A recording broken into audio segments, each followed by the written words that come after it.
Iti Rehiyon Cordillera, Panagreggaay iti daga, napasaran iti daduma paset ti Benguet. Ken sangapulo nga small-scale mining groups, group iti Rehiyon Cordillera na ipaayan iti interim small-scale mining contract. Dayta ken daduma payadamag iti report ni Anjel Kim Pengosro.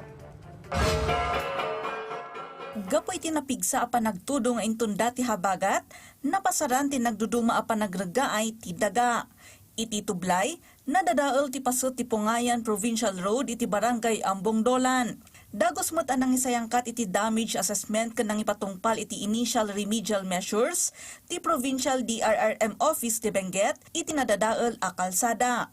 May balbalakad kadagiti motorista ngagbalin-an naridam no dumalyasat iti nasao a kalsada. Iti met itogon, saan paya mabalin ang madalanan ti Goldfield poblasyon, gapo iti rock ken mud debris nga intunda ti napigsa at tudo. May balbalakad ti panagdalyasat dagiti motorista kadagiti alternative routes, iti Midas Ukab, wenno Kias Virak.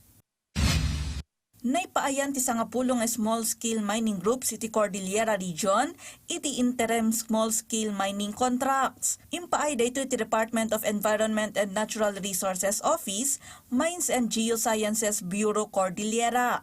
Dua nga small-scale mining groups ti naipaayan iti Mangkayan ken Bakon, talo iti Itogon, ken Sagaysa iti Abra, Apayaw ken Kalinga.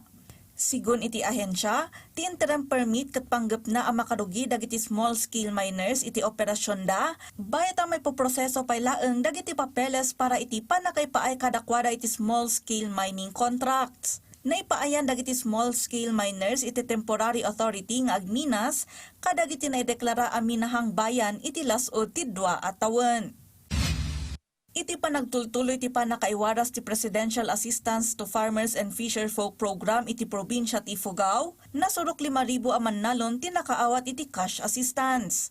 May basar iti kaudyan a datos ti DA-CAR, 19,901 a mannalon iti probinsya, ti nakaawatan iti cash assistance sipod ng rugi ti panakaipatungpal ti programa iti Hunyo. Ti programa ket may sa aganwa ti national government amang ipapaay iti dagos at tulong pinansyal kadagiti mannalon ken mangalap an naapektaran iti panagngato ti presyo ti petrolyo ken ngumatngato a gastos iti produksyon ti agrikultura.